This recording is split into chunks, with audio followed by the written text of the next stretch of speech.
Buongiorno, benvenuti alla TG Sicilia. Le principali notizie. Alla vigilia della giornata per fermare femminicidi e violenza, da Palermo la sconvolgente testimonianza di una donna ridotta in fin di vita dal suo ex 11 anni fa.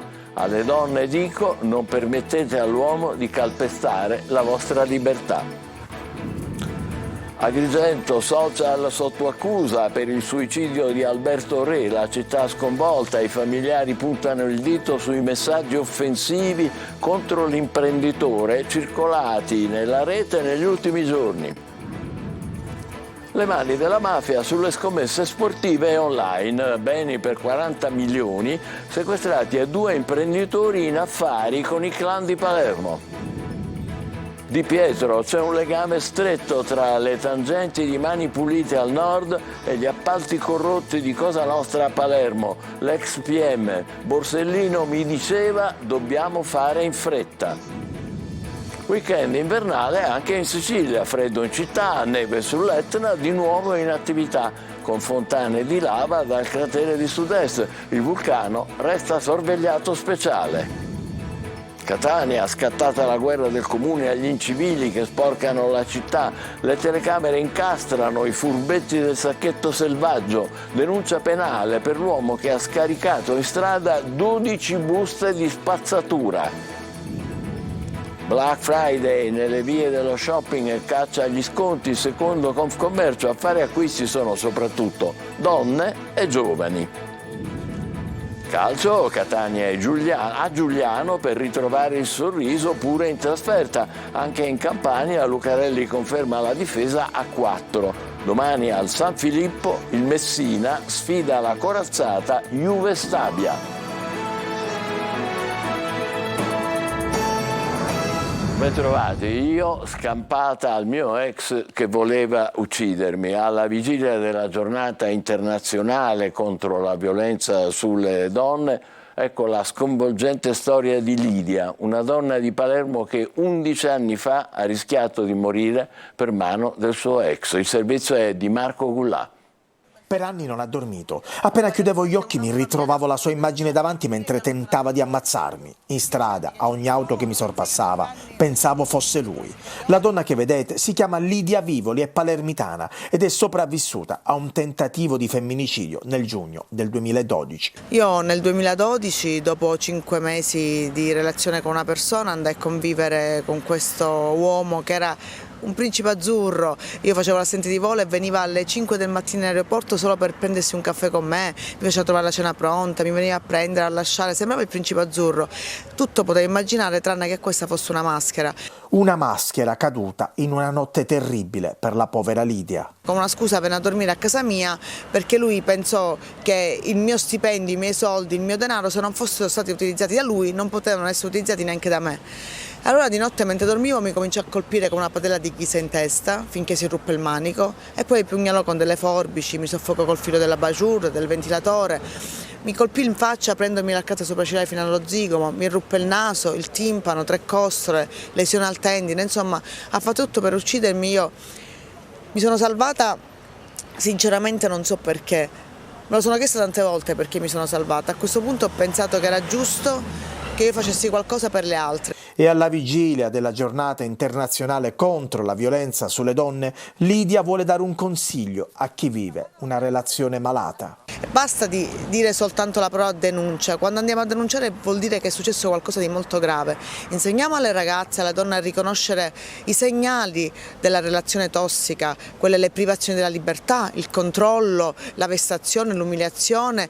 E anche il controllo dei social, perché no, fammi controllare il telefono, vatti a lavare i piatti, l'umiliazione proprio della donna come essere inferiore, loro reputano la donna non libera di scegliere. Allora se già noi in questa fase ci poniamo dei dubbi e li lasciamo, non avremo bisogno di andare a denunciare. Ricordiamoci che ci sono donne come Giulia, come Elisa Bravi, che la prima volta che hanno avuto le mani addosso dal proprio compagno, fidanzato, marito è stata anche l'ultima. Se noi aspettiamo il primo schiaffo potrebbe essere l'ultimo, perché in molti casi siamo state uccise durante la prima aggressione. Sono parole assolutamente da sottoscrivere, la nostra solidarietà e ammirazione nei confronti di Lidia Vivoli. Adesso passiamo ad altro. È accusato di aver appiccato il fuoco alla casa della nonna della sua ex moglie, nella quale avevano vissuto insieme, un uomo cui la donna aveva rifiutato di dargli 60 euro. I carabinieri lo hanno arrestato, è un trentenne di Giarre, nel catanese. L'uomo, già denunciato nel mese di luglio per le continue vessazioni alla ex moglie, dopo ha distrutto l'abitazione. Agrigento, social sotto accusa per il suicidio di Alberto Re. La città è sconvolta, gli investigatori indagano e non tralasciano alcune ipotesi, ma i familiari puntano il dito sui messaggi offensivi contro Re circolati negli ultimi giorni. Laura Spanò. Agrigento è sotto shock. Re era molto conosciuto in città ed era uno degli organizzatori della 43esima edizione del Paladino d'Oro Sport Film Festival. Sui motivi del gesto, che restano ignoti, stanno indagando, coordinata dalla Procura di Agrigento, gli investigatori della squadra mobile. Non è ancora chiaro infatti se le polemiche che nelle ultime settimane hanno investito il festival, di cui Re era tra gli organizzatori, polemiche relative ai costi dell'iniziativa e alla scarsa affluenza di pubblico agli eventi in programma, possano avere portato l'imprenditore a prendere la decisione di uccidersi. A raccontare chi era Re e la sua famiglia con una lettera: Alberto Re era un uomo amante della vita, delle belle parole, non amava infingimenti, ha fatto del garbo il suo stile di vita. I familiari scrivono anche che l'insano gesto è avvenuto in solitudine, nessuno della famiglia era presente. Nella lettera si fa riferimento alle critiche delle ultime settimane. Sui social viaggiano sentenze di condanna senza nemmeno il capo di imputazione, dicono. Poi l'appello si apre a una riflessione su quello che è accaduto, perché mai più ci si possa trovare di fronte alla tempesta senza vestiti. I tentacoli della mafia sulle scommesse sportive e online. Maxi sequestro di beni a 2 imprenditori ritenuti vicini ai clan di Pagliarelli, Portanuova, Brancaccio e Noce a Palermo. Tonino De Mana. Beni per 43 milioni di euro sono stati sequestrati dalla Guardia di Finanza nei confronti di 2 imprenditori, il palermitano Salvatore Rubino, 62 anni, e Cristian Tortora, di 47, originario di Battipaglia. Secondo gli investigatori sarebbero i referenti di un sodalizio ritenuto vicino ai clan di Pagliarelli, Portanuova, Palermo Centro, Brancaccio e Noce. I 2 imprenditori sono stati arrestati nell'operazione All-In insieme al boss Francesco Paolo Maniscalco. Mafia che cerca di infiltrarsi nel lucroso settore della gestione dei giochi e delle scommesse sportive. Secondo quanto ricostruito dai finanzieri del Gico, le imprese che facevano riferimento al boss Maniscalco, grazie ai rapporti con Cosa Nostra, avrebbero acquisito la disponibilità di numerose licenze e concessioni statali rilasciate dall'Agenzia delle Dogane e dei Monopoli per l'esercizio della raccolta delle scommesse, fino alla creazione di un impero economico costituito da società intestate a prestanome, un giro d'affari e volumi di gioco che in poco tempo avrebbero toccato 100 milioni di euro.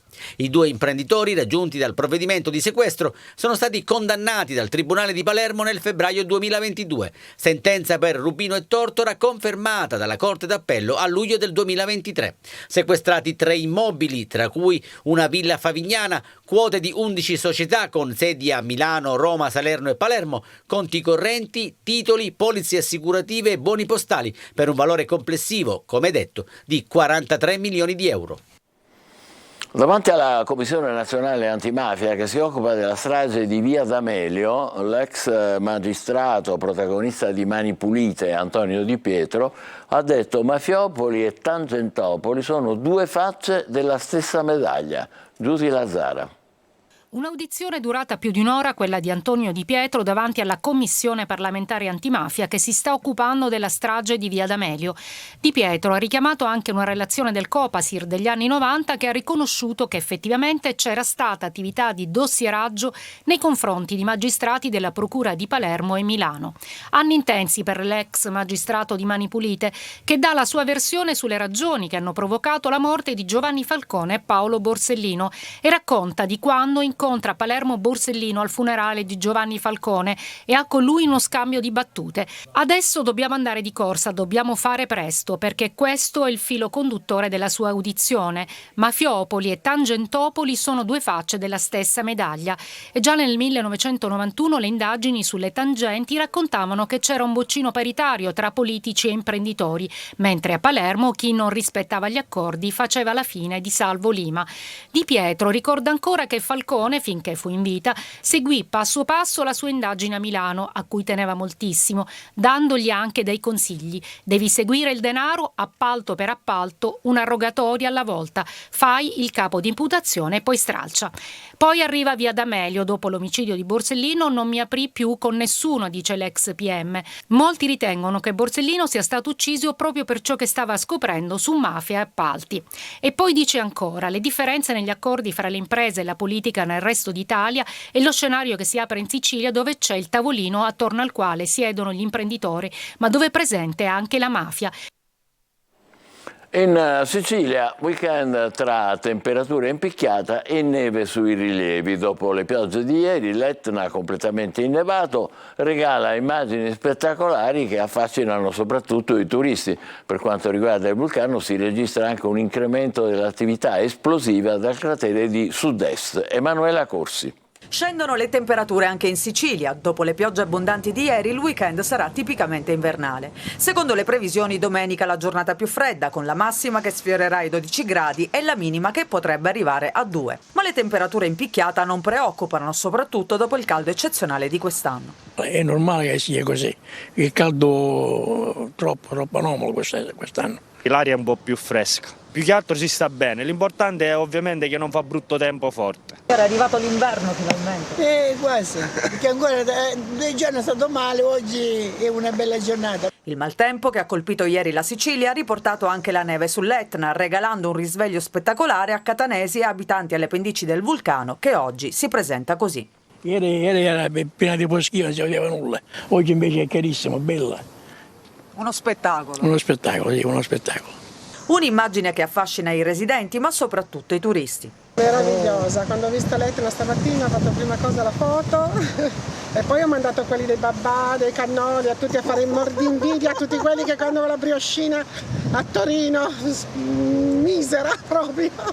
Sull'Etna non solo la neve, ma anche la lava. Qui siamo a quota 2500 metri, dove si può osservare l'attività esplosiva dal cratere di sud-est. Siamo in una situazione, diciamo, di non equilibrio del vulcano, quindi non si può escludere che non può evolvere un altro fenomeno parossistico, ma del resto questa è l'attività ordinaria che fa il vulcano, quindi questo ci dobbiamo aspettare.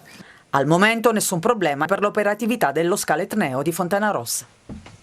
Rifiuti. Il comune di Catania dichiara guerra agli incivili. Le telecamere piazzate nel centro storico beccano gli sporcaccioni. L'immagine simbolo è quella di un automobilista che scarica 12 sacchetti di spazzatura sul marciapiede e per lui è scattata una denuncia penale. Tonino De Mana.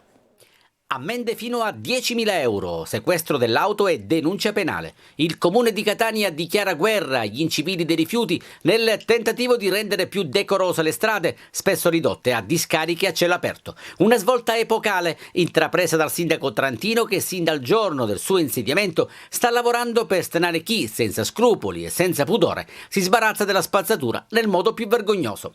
L'immagine simbolo è quella che vi proponiamo. Per motivi di privacy oscuriamo la targa dell'auto e volto del protagonista, che in pieno giorno, in pieno centro storico, entra in retromarcia, parcheggia sul lato sinistro della strada. Neanche si degna di guardare, evidentemente non gli interessa. L'unico pensiero è quello di sbarazzarsi della spazzatura e quindi di svuotare l'auto. Alla fine saranno 12 sacchetti di rifiuti riversati spudoratamente sul marciapiede. Così, dopo una lieve sfregatina alle mani, ecco che lo sporcaccione di turno si rimette in marcia, come se nulla fosse.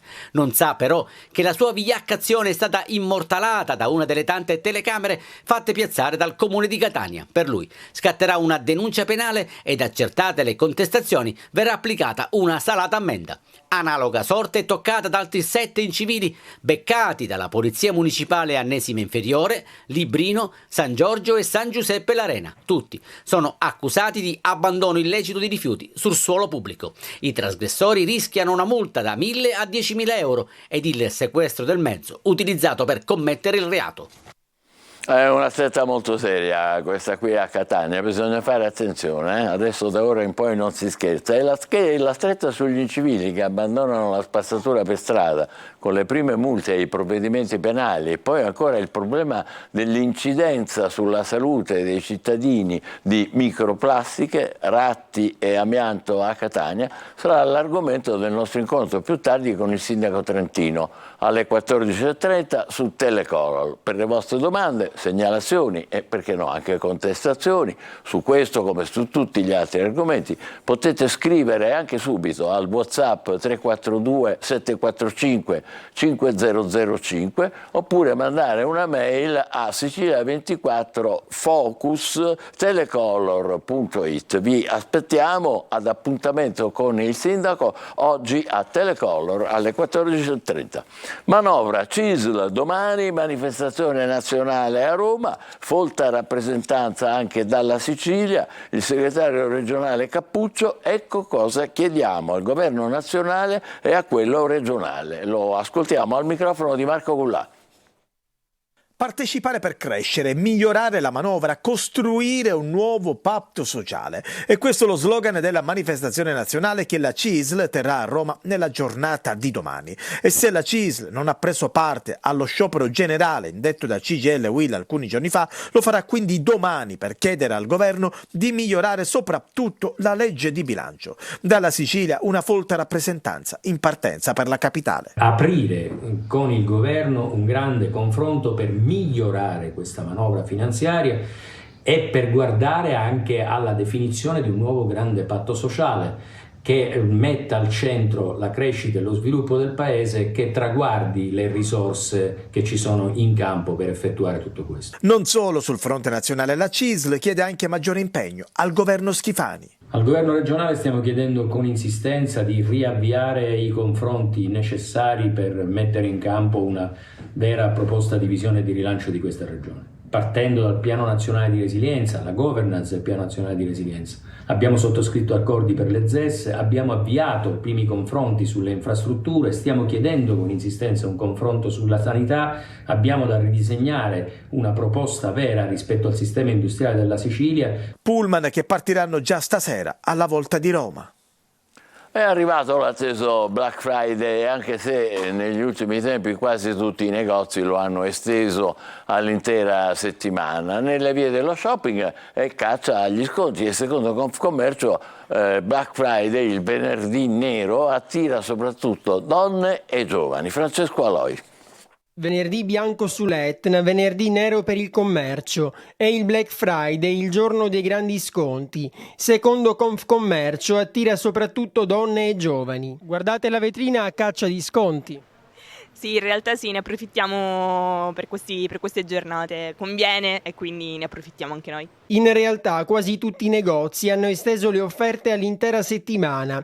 Così i siciliani ne approfittano per fare shopping risparmiando un po'. Tra i prodotti più acquistati, i capi di abbigliamento seguiti dai dispositivi elettronici. Ho acquistato un maglioncino, come ora, però ancora sto andando a cercare altre cose che mi piacciono. C'è convenienza? Sì, molto, molto. Ma c'è anche chi ad un mese dal Natale coglie l'occasione per acquistare i primi regali. Lo fa un siciliano su 4. Soltanto il 12% dice che è ancora presto. Mi sono resa conto che qualcosa si può acquistare e risparmiare. Dal Black Friday diventato Black Week al Cyber Monday, che sarà lunedì prossimo. Un'occasione per i commercianti di vicinato ma anche online per vendere di più. Si attendono da questa giornata riscontri che consentono di andare a recuperare le perdite degli ultimi mesi, in particolare nel settore della moda. Tutti a fare shopping quindi, ma facendo sempre attenzione, soprattutto per gli acquisti online. Certamente, è importantissimo. Facciamo una breve pausa, subito dopo per il calcio, alla vigilia di campionato di Catania e Messina. State con noi.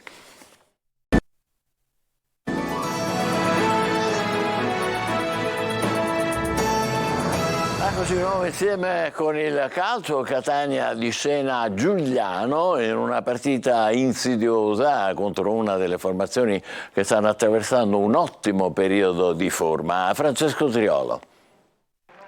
Il bivio campano per continuare a viaggiare. La trasferta di Giuliano per il Catania rappresenta l'occasione per dare slancio alla vittoria con la Turris e alimentare l'entusiasmo che l'arrivo di Lucarelli ha portato. Di fronte ci sarà una squadra che attraverso un ottimo stato di forma, 3 vittorie, l'ultima in casa dell'Avellino, nelle ultime 4 partite un pareggio in casa del Benevento, e nel centro campano è cresciuto l'entusiasmo, tanto che si preannuncia una grande cornice di pubblico. Samuel Di Carmine presenta così la gara. Noi arriviamo lì sicuri di noi stessi, forti, e dobbiamo pensare di essere una squadra operaia, di lottare e di fare risultato, perché noi dobbiamo fare più risultati possibili da qui alla fine. Insomma. Entusiasmo anche in casa Catania, polverizzati i biglietti, 500 a disposizione dei tifosi rossazzurri. Lucarelli dovrà fare i conti con le assenze certe di Rizzo e Ladinetti, in regia dovrebbe giocare Quaini, confermando la scelta operata contro la Turris. Il tecnico ha provato tutta la settimana la difesa a 4, quindi è probabile che confermi il 4-3-3 anche per dare continuità di gioco. Di Giuliano Catania e delle possibili soluzioni tattiche e scelte di formazione se ne parlerà questa sera in preview, la trasmissione condotta da Marco Cardi, che presenta il prossimo impegno del Catania con una finestra anche sul Messina. Domani pomeriggio appunto il Messina ospita al Francoscoglio la capolista Juve Stabia, partita complicata per i giallorossi che cercano il riscatto dopo 4 sconfitte consecutive. Sergio Colosi. Il Messina fa quadrato e sogna lo sgambetto alla capolista. Tecnico e giocatori hanno incassato la fiducia sino al mercato di gennaio del presidente Pietro Sciotto, che prosegue la sua politica del risparmio. La situazione però è delicata. 4 sconfitte di fila contro Taranto, Benevento, Latina e Foggia. Terzultimo posto in una classifica che nella parte bassa ha già creato una spaccatura significativa. L'avversario di domani è la Juve Stabia, capolista a sorpresa, con 2 pareggi senza reti in altrettanti incontri casalinghi contro Foggia e Sorrento, e al Francoscoglio priva degli squalificati Baldi, del capitano Mignanelli e dell'attaccante Candellone, con 4 reti e 3 assist. Fattori che potrebbero ridurre il distacco tra le 2 squadre di 18 punti, maturato in 14 giornate. A Giacomo Modica, dopo esperimenti su esperimenti sempre falliti nelle ultime settimane, il compito di fare cose semplici ed opportune, come il ritorno in difesa di Ferrara con Polito a destra, il rientro di Frisen e la conferma di Franco e Firenze. Capitolo a parte l'attacco restituito a Plescia e che non segna da 4 gare, con limiti strutturali irrilevanti come il resto della squadra, ma per essere competitivi contro la Juve Stabia serve il Messina d'inizio stagione. Ci fermiamo qui, grazie per l'attenzione e buon pomeriggio.